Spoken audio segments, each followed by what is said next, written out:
In 2011, John and Sue Nation's Central Hawke's Bay farm was hammered by a highly localised and devastating storm.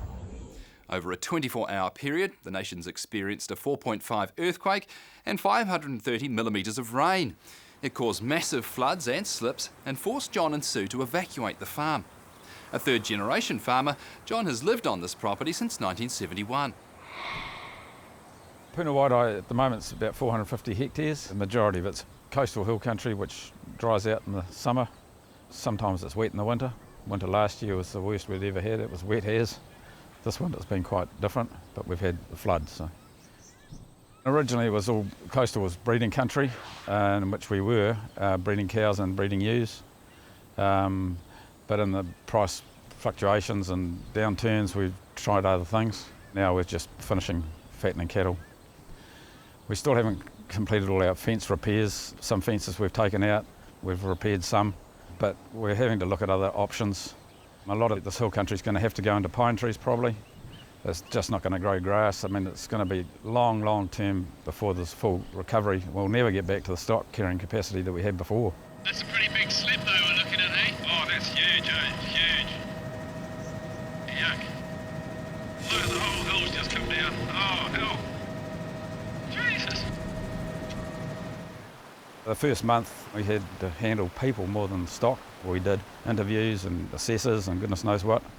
In the first month, I mean, at one stage we were offered the free use of an apartment in Napier for a weekend. So we had to take it. And the only way to make decisions sometimes is to get away from the event so you can look back at it and you can get a bit clearer head. So each month we made sure we got away for a weekend. Otherwise you're sort of just bogged down 7 days a week, 24/7. Spend all night planning what you're going to do the next day sort of thing and get up the next day and you probably do something completely different. You know, it's the way, nature of the business. I think the earthquake and the heavy rain have both combined to loosen the soil and then wash it. Well, I think we probably had 120 millimetres of rain before. The earthquake was about 10 o'clock on the Tuesday night, and then we had the rest of the rain, sort of another 400 mils or more after that in a short period of time. We reckon we lost 40% of our soil on the hills, and some of them are sort of, the tailings are starting to grass over a little bit now, but some of it will never grow grass. When you look at some of the papa that's exposed up there, we've just decided to let nature take its course, and as you can see here, there's, after this little bit of fresh rain, warm rain, we've got thistles coming up on the slips, and this is the first sign of natural recovery. 26th, 27th of April was the flood, and by 4 o'clock in the morning the water was like a waterfall coming off the house. The spouts weren't coping, the overflows from the rainwater tanks were just bubbling out everywhere. And by 5 o'clock in the morning, yes, it was time to get up and move. The water got to the bottom of the rock wall and over to the neighbour's mailbox, and there was probably a 5-metre hedge in between that you couldn't see. It lapped the front doorstep, so yeah, we were lucky. You're talking probably 15 metres in some places of water, and went over the road bridge, which even in the council's wildest dreams, I don't think they ever thought water would go over the bridge. We had wonderful help. The local church came, they were all over 70, but they were just a joy to have. An orchardist brought 30 Vanuatuans, Fijians in very soon after the flood, and they sang and chatted in the garden all day.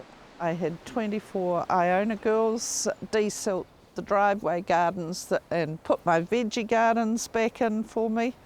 And then we've had Task Force Green helping out on the farm, workers that worked for us years and years ago, young boys who are now off on their own farms, rolled up, did fencing, put boundaries back in, chased neighbours' sheep back to where they belong to. Yeah, there's lots of positives. I've done a lot of cooking and feeding of people in the last 5 months. Prior to the storm, the nations had established a green feed fodder system using sprouted barley, which helped feed the animals after the flood. I've always been game to try anything new. Hopefully this green feed fodder will be our saviour. Because we only need such a small area to run it, we can produce heaps of feed off a small area and we're not reliant on the weather. I think in the future this seems to be the way to go because, I mean, you can take the climate out of the farming. It'll definitely be expanding, but we've just got to get this one working properly, and we've learnt so much over the last 2 years that we know a fair bit about it now. This is sprouted barley. At the moment we're growing it for stock food. Hydroponics, 8 days to grow, from seed to feed. The greenhouse itself is about 22 metres by 9 metres, and we're growing over 2 tonne a day. Every 6 days a week we're harvesting a couple of tonne a day. The concept's not new, it's an old age thing, sprouted barley, but it's just being modernised with new technology. So yeah, we did it originally for the droughts, but then we've had floods, so it works all seasons.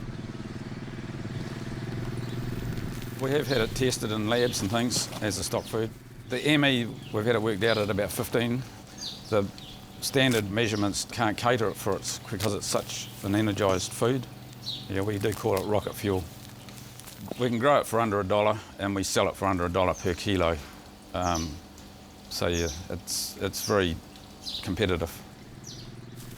They need to have enough fibre in their diet to keep their hindgut working properly.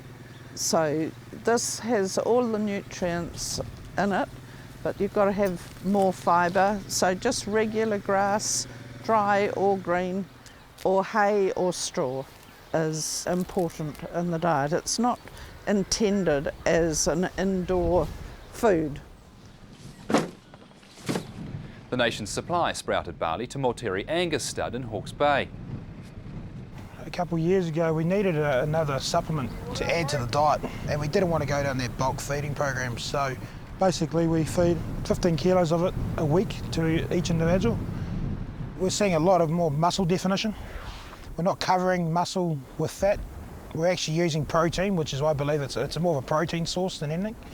And animals are allowed to express themselves in that way. So those animals that are naturally muscle defined will really come out, and those who aren't will stand behind. And for us, that's about defining, you know, who's at the top of the game and what size are working and which aren't.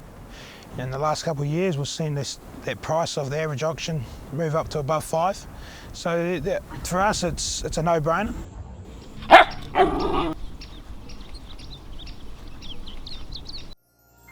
This program was made with funding from New Zealand On Air.